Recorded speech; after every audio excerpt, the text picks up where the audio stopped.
trocar ideias. Eu sempre acho super válido trocar essas ideias. Mas então vamos lá. Na aula passada, ontem, então, a gente. Vocês estão vendo aqui o slide, não estão? Não sei se é do seu peso. Beleza. Na aula passada, então, a gente viu o quê? A gente começou a falar do regime pessoal, na verdade, a gente chegou a algumas conclusões. Dentre elas que, quando se trata de empresas públicas e sociedades de economia mista, a gente não fala de funcionarismo público, né? De funcionários públicos. Nós estamos falando de empregados públicos, ok? Então, só retomando, se empregados públicos, quem que é empregado, eles têm as relações regidas pela CLT. Ok, beleza? Então, eu não estou falando que o empregado público, ele não tenha que cumprir uma série de requisitos provenientes desse direito público, mas, em sua grande maioria, ou principalmente, as relações vão estar ali regidas, né, numa área que seria aí fora do direito público, ok? Que é o direito do trabalho. Agora, atenção, tá? Vou passando aqui. SLT? SLT, como eu. Mas eu não precisei fazer prova, né? Concurso público, não precisei para dar aula aqui na FDCOM, que é uma instituição privada. O camarada que trabalha numa empresa pública ou numa sociedade de economia mista, é pré-requisito para investidura no cargo fazer provas, né? Ou provas e títulos, né? Beleza? Então, o que eu estou falando? Que embora essas pessoas elas tenham aí suas relações de trabalho regidas pela CLT como empregados e não como funcionários públicos, né? A gente está falando aqui de empregados públicos. Vai existir uma série de requisitos que vão estar marcadas justamente por serem empresas estatais, empresas públicas e sociedades de economia mista, ok? Estão submetidos à proibição de acumulação remunerada. Falei sobre isso, né? Quem que é funcionário público pode passar em 2 concursos públicos?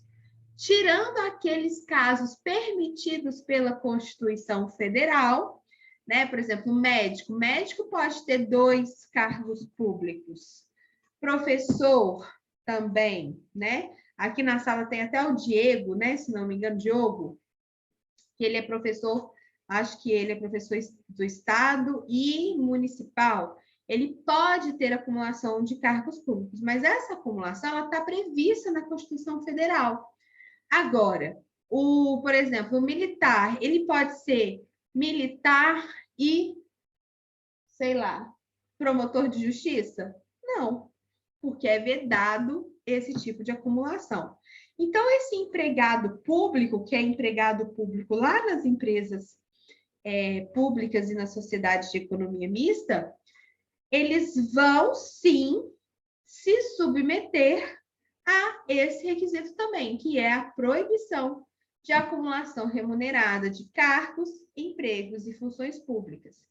O que vocês vão fazer com o artigo 37, inciso 16 e 17? Grifar na Constituição de vocês. Ah, professora, mas eu só tenho Constituição online. Então, baixa em PDF e grifa, né? Em amarelinho. Não dá para ficar guardando tudo só de cabeça, gente. Vocês precisam passar pelos conteúdos das diversas disciplinas e ir marcando, né? Vai escrevendo. Falei sobre o teto remuneratório, até lembrei, né, que a gente pesquisou aqui sobre o teto que é a remuneração dos ministros do STF. Caso essas empresas públicas e a sociedade de economia mista sejam federais, né? Porque se forem estaduais, nós vamos ter o quê? O teto do Estado. E se for municipal, o teto do município, né? O raciocínio ele segue. Agora é interessante, gente, eu vou fazer uma observação que não está escrito aqui, portanto, escrevam aí. Vou começar a falar assim, Ana. Achei uma boa técnica aqui, ó. Tudo que eu vou começar a falar, escreva aí, gente, porque aí vocês vão escrever. Nesse terceiro item aí, essa sujeição ao teto remuneratório, pessoal, é apenas nas opções dessas empresas estatais receberem os recursos provenientes da União.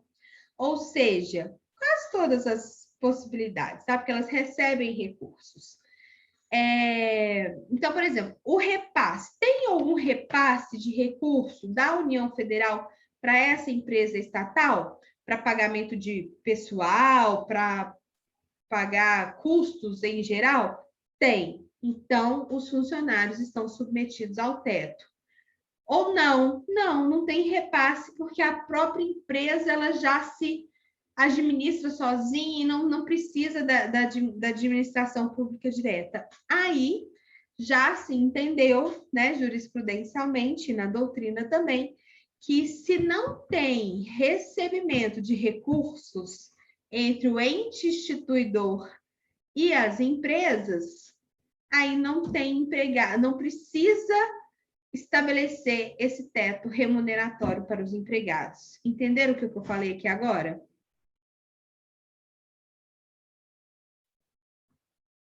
Vou mudar a pergunta. Alguém não entendeu o que eu falei aqui agora? Eu achei um pouquinho confuso, vou Então, ser vamos bem lá. sincera. Vamos Eu também lá. achei um pouco confuso. É porque é isso, eu tenho que ficar puxando a língua de vocês, entendeu? Pergunta, entenderam? Entendemos, né? Mas tem que perguntar, gente. O que acontece? O que eu falei a gente tem por regra, né, lá no artigo 37, a limitação do teto remuneratório. Quer dizer, ninguém da administração pública pode receber mais do que o ministro do STF.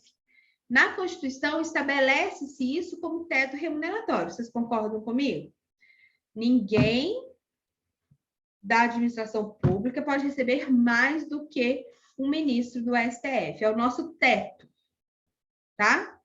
Só que hoje, então, assim, mesmo se for administração pública direta ou administração pública indireta, está todo mundo ali nivelado ao teto remuneratório.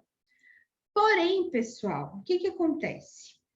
Pode ser que alguma empresa pública ou alguma sociedade de economia mista, ela não recebe recursos da União.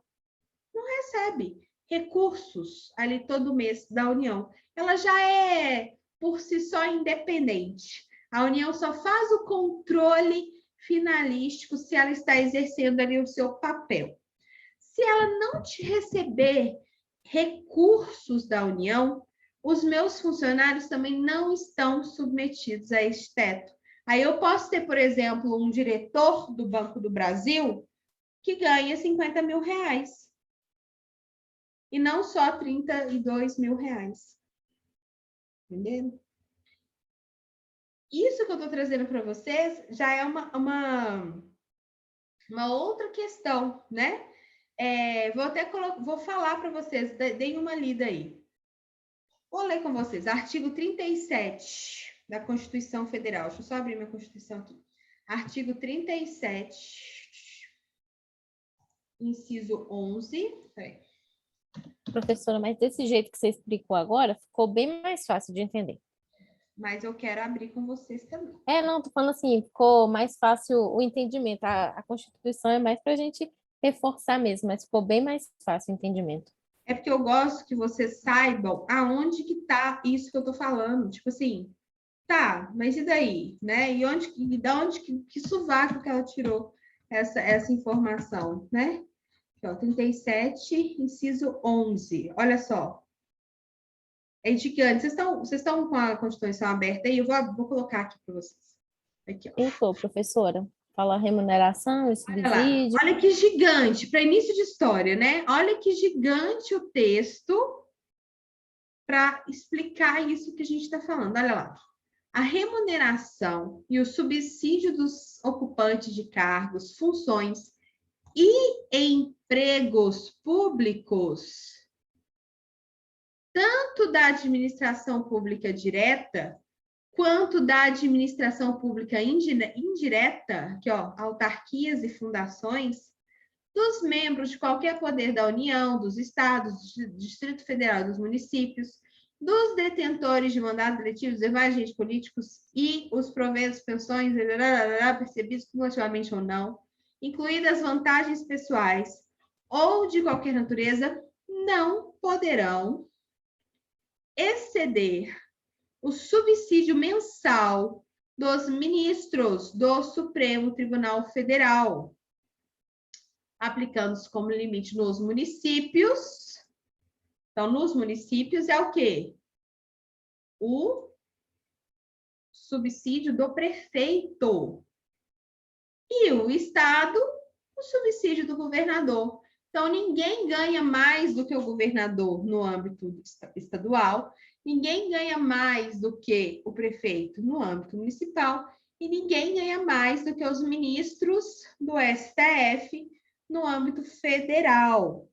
Tanto a administração pública direta quanto a administração pública indireta. Agora, olha só. No final. Aqui, ó. No âmbito do executivo, subsídios dos estaduais, estatais e do poder legislativo, os subsídios dos desembargadores do Tribunal de Justiça, né? Limitado a 90 inteiros e 25 centésimos por cento do subsídio mensal em espécie dos ministros do Supremo Tribunal Federal. A gente precisa entender isso tudo? Não, né? Aqui você pode esmiuçar, que aí você vai entender lá, por exemplo, que os desembargadores do Tribunal de Justiça, que é o teto no executivo, no legislativo estadual, até esse valor ele está limitado também a 90 inteiros e 25 centésimos por cento. Ele só pode ganhar até ali. Entenderam? Mas é o que eu estou falando. Então, o que eu quero que vocês peguem disso aqui é que não poderão exceder o subsídio dos ministros do Supremo Tribunal Federal. Ok? Então, isso aí é uma parte importante. Agora, lá no parágrafo 9º, quer ver? No mesmo artigo. O disposto no inciso 11 aplica-se às empresas públicas e às sociedades de economia mista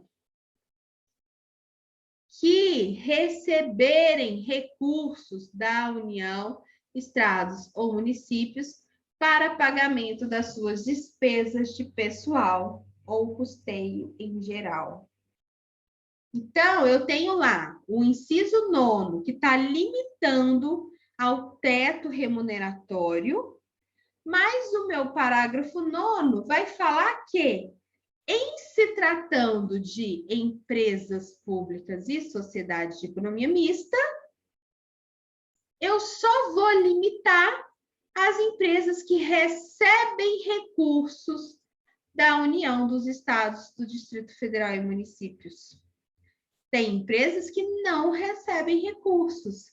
Então, nessas empresas que não recebem recursos, elas não estão limitadas ao teto. É um detalhe, tá bom? Então, coloquem aqui, escrevam aqui do lado, artigo 37, inciso 11 e parágrafo 9º, tá bom? Beleza. Próximo ponto. Os empregados públicos das empresas governamentais são equiparados a funcionários públicos para fins penais. Eles não são funcionários públicos, eles são equiparados a funcionários públicos para fins penais, ok? Então, aí aqui a gente vai ter aqui a continuação. Além disso, são considerados como agentes públicos para fins de aplicação das sanções nas hipóteses de prática de atos de improbidade administrativa. Não é porque o cara é um empregado público que ele pode cometer atos de improbidade. O fato dele, a Cleusa perguntou isso ontem, Ah, mas quem foi? Não lembro muito bem a pergunta, mas acho que foi a Cleusa. Então, o cara não pode ser mandado embora nunca, porque o funcionário público ele não é mandado embora nunca. Ele não é mandado embora se ele não cometer atos que justifiquem um processo administrativo disciplinar, ou, quiçá, processos criminais, por exemplo, de improbidade administrativa. Tá bom? Então, o que eu estou mostrando neste slide aqui especificamente? Que, embora os empregados públicos eles estejam submetidos às regras CLT, né? Pode ser mandado embora motivadamente, né? Não pode ser mandado embora imotivadamente. Tem direito, a Cleusa perguntou isso, tem direito FGTS, 13º, férias, multa de 40% do FGTS, tem direito a tudo. Mas essas pessoas, elas também estão submetidas a uma série de regras próprias do direito público, que eu coloquei aqui nesse slide, tá bom? Mais ou menos é isso que eu queria que vocês entendessem, tá? Posso passar? Tem alguém que quer perguntar alguma coisa a respeito do pessoal, do regime de pessoal? O fato de ser empregado público e funcionário público? Lembrando que tem umas aulas aí para trás que eu já falei sobre isso. Né? O que era funcionário público e o que era empregado público. Nós debatemos bastante sobre esse assunto. Tá? Se quiserem perguntar alguma coisa, agora é a hora. Não? Beleza. Além disso, gente, né? Um outro aspecto aqui que a gente tem que falar são os bens das empresas públicas. A gente falou dos bens das autarquias, né? Que são bens públicos. Agora, olha que interessante. Falando de empresas públicas ou sociedade de economia mista, esses bens, eles são privados, eles não são bem públicos. Mesmo a empresa fazendo parte da administração pública indireta, esses bens, eles não são mais públicos, eles não são públicos, tá bom? São bens privados. Privado significa pertencem àquela empresa. Então, por exemplo, o Banco do Brasil, ele tem um lote, sei lá, um imóvel. Esse lote, ele não é público. Ele é privado, ele pertence ao Banco do Brasil. Tá bom? Então, se eles são privados, todos aqueles privilégios que os bens públicos tinham, que a gente já falou sobre isso, tá? Alienabilidade, empenhorabilidade, imprescritibilidade, não se aplica aos bens das empresas públicas, ok? Por que eu não posso ter esse tipo de privilégio, gente? Porque as empresas públicas e as sociedades de economia mista, elas não estão aí no mercado para competir. O Banco do Brasil, a Caixa Econômica Federal, não está no mercado competindo com o Banco Itaú, com o Banco Bradesco, eles estão competindo. Aí a pergunta seria, por que os bens do Banco do Brasil são empenhoráveis e o do Bradesco não? Poxa, eles estão atuando aqui na mesma área, vamos dizer assim, né? No mesmo campo de atividade. Então, é importante que os bens jurídicos, os bens, né, das empresas estejam submetidos aos mesmos regimes. Poxa, então quer dizer que, vamos supor, que o Banco do Brasil desse o golpe em um monte de gente. Não teria nenhum bem para poder ser penhorado, ao passo que o Banco Itaú deixou um monte de gente no prejuízo. O Banco Itaú pode ter bens a serem penhorados? Não. Todas as empresas públicas e sociedade economista vão ter aí bens privados. Então, não se aplicam a estes bens as mesmas cláusulas, né, protetivas, penhorabilidade, imprescritibilidade e alienabilidade, tá bom? Principalmente por conta do privilégio que essas empresas teriam em relação às demais, tá bom? Tudo bem. É isso que eu queria falar aqui sobre os bens, ok? Posso passar aqui para o próximo, rapidinho? Alguém quer perguntar alguma coisa aqui sobre isso?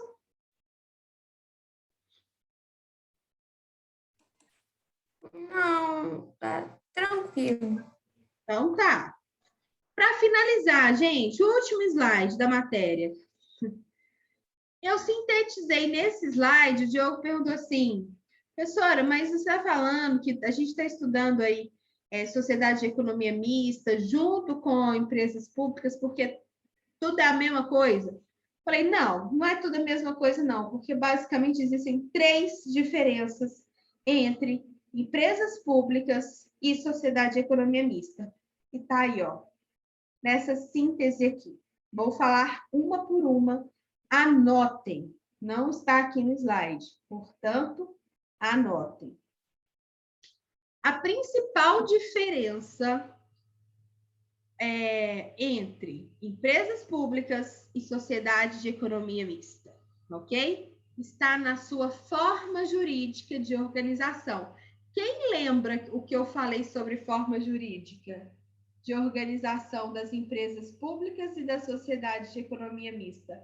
Lá no conceito, há 3 aulas atrás, o que eu falei, gente? Que eu falei assim, ó, vou falar aqui o conceito, mas vocês vão entender o conceito por inteiro só ao final do conteúdo, por causa disso aqui. O que acontece, pessoal? Sociedade de economia mista deve adotar obrigatoriamente a forma de SA, a forma de sociedade anônima. Eu até falei, tudo que vocês estão estudando lá no direito empresarial aplica-se aqui na nossa disciplina quando se trata de sociedade de economia mista, tá bom? Então, só pode ter sociedade de economia mista se for uma sociedade anônima, ok? Pelas finalidades dela, né? Porque ela visa sempre uma questão mercantil mesmo, regidas pelas leis de comércio, tá bom? Então, a forma jurídica de organização da sociedade de economia mista sempre será uma SA, enquanto as empresas públicas podem ser estruturadas sobre qualquer tipo societário, qualquer um, tá bom? Segunda diferença, pessoal, composição do capital social. Falei isso na primeira aula. A sociedade de economia mista, ela é constituída pela soma de capitais públicos e uma soma de capitais privados. Por isso o nome, Sociedade de Economia Mista, porque eu vou ter aqui capital proveniente do público, né, oriundos da administração pública, e capitais oriundos dos universos particulares. Por isso são mistas, tá bom? Então, composição do capital social é mista, sociedade e economia mista. Parte desse capital ele é público e parte desse capital é privado. Ao passo que a empresa pública ela é constituída exclusivamente pelo capital público. Por isso, uma empresa pública, ela não tem nada de privada, tá bom? Ok? Então, as empresas públicas, elas têm um capital exclusivamente público, tá bom? Ok? Aí na missa tem o privado. É isso? E o quê? Desculpa, não entendi, Ana. Na pública é só o capital público e na missa tem a parte pública e o privado, é isso? Tendo a maioria Eu pública. entendi errado. É isso mesmo. Ah, tá. Né? A empresa sociedade mista, ela vai ter capital, ela vai ser formada por um capital público e um capital privado. Porém, a maioria dela vai ser pública, né? A maioria do capital obrigatoriamente é público.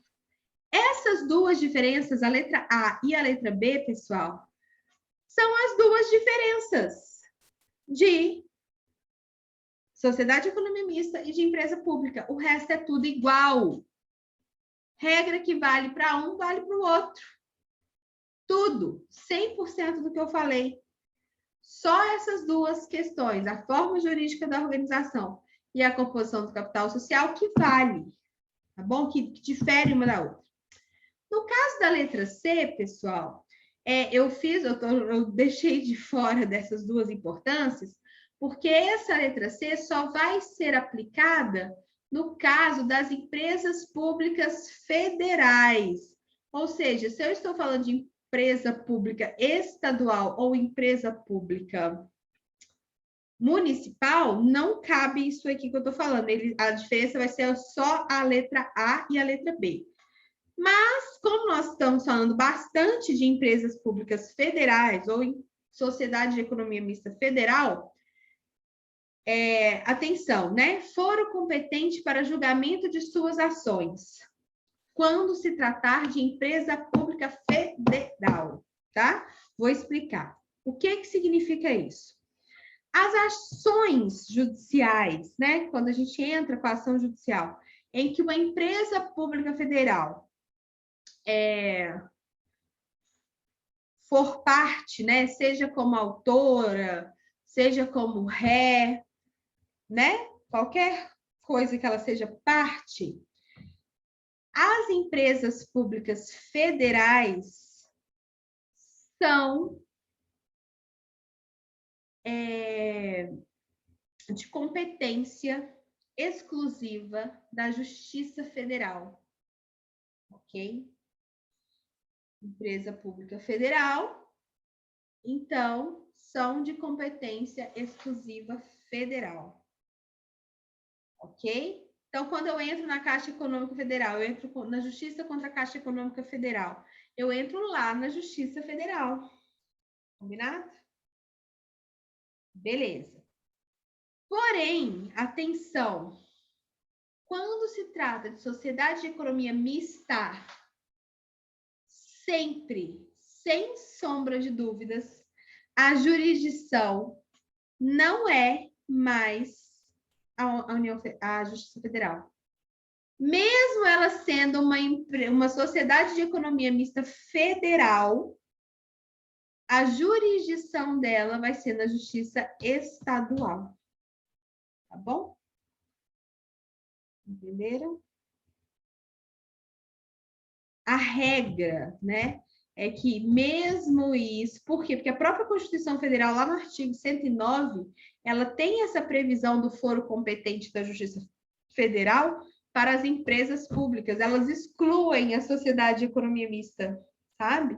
Então, a sociedade de economia mista, elas não foram incluídas na jurisdição da Justiça Federal. Elas estão, portanto, incluídas na jurisdição da Justiça Estadual. Então, se eu quero entrar na Justiça contra uma sociedade de economia mista federal, não é lá. Por exemplo, contra o Banco do Brasil, não é na Justiça Federal, é na Justiça Estadual. Tá bom? Ok? Alguma dúvida sobre isso que eu acabei de falar?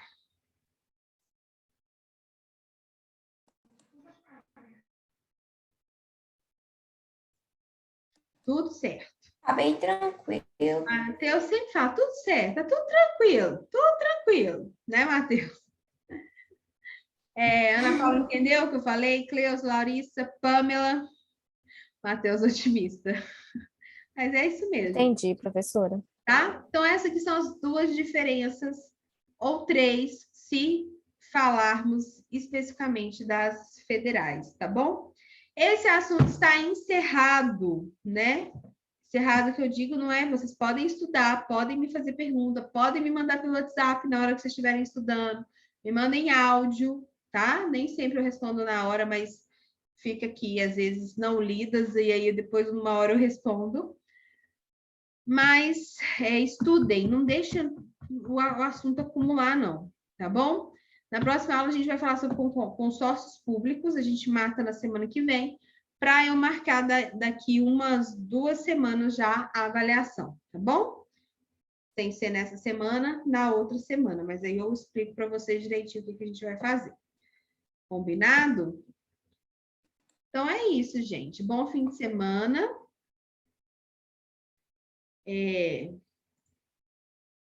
Bom fim de semana. Vejo vocês na quinta-feira. Estudem, leiam, tá? E eu vou mandar, tá, Cleusa? Você me cobra. Eu vou mandar no grupo, esse fim de semana eu já posso mandar esse slide aí, porque acabou. Então, eu vou mandar todo esse conteúdo no novo PDF para vocês. Tá bom? Vocês só me lembrem. Tá Beijo. bom. Tchauzinho, boa Tchau. noite. Boa noite. Até mais. Boa noite, professora. Bom fim de semana. Também.